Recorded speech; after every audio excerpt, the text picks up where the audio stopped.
So I've been making games for about 20 years. I've worked on just about every platform since the Game Boy. And at Other Ocean, we've worked on a lot of games. Probably worked on about 120 games. The guys over here in the Emeryville studio have worked on games with Capcom like Street Fighter. Working with Paramount's been great. We really trust one another. So when we were setting out to do this game and do something a little bit different, they understood it 100%. We chose to go with 2D for War of the Worlds. We could have easily done a 3D side-scrolling game. This game is a love letter from us back to Flashback and Out of This World and Heart of Darkness. These games came out around 1991, and since then, the gaming industry has changed dramatically. Mike has managed to keep a really firm grasp on what made those games great. What gave those games a very distinct look was this method called rotoscoping, where they would actually film live actors against a solid backdrop and do all the moves in the game and then draw over that. In today's gaming world, a lot of people use mocap, a lot of people use a lot of 3D models to do their animation. We felt that that just wasn't enough, so we decided to go ahead with rotoscoping because it's very specific to this style and to this genre. The other reason to go with 2D on a technical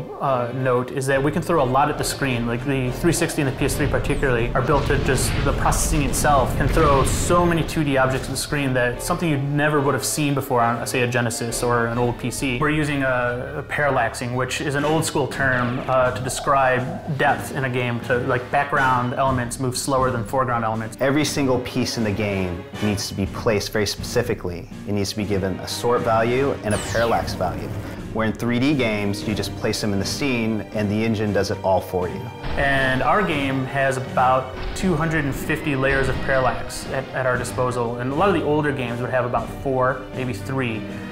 This gives us the illusion of 3D without being 3D. If we were working in 3D, the engine would take care of everything. In this game, the artist needs to take care of everything. We have moments where the screen is filled with hundreds and hundreds of NPCs running down streets, or falling off buildings, or buildings collapsing and debris flying everywhere. That's just possible now, something we could never have done effectively back in the 90s. The Tripod Chase, it's one of my favorites because we really just wanted to show that there's just one man who doesn't have a lot, and he's just a regular human, and he needs to survive in all of this chaos. From day one, we wanted to create a game that was an homage to some of these older 16-bit style games. One of the best things about those games, you die often. If you get shot, you're dead. There's no health bar. This is more realistic. Because of that, the game is really difficult, and we as gamers appreciate that. I think we've got a very unique vision for this. It's a very unique game. I couldn't be happier with the way it looks and feels and the colors we've chosen for the game.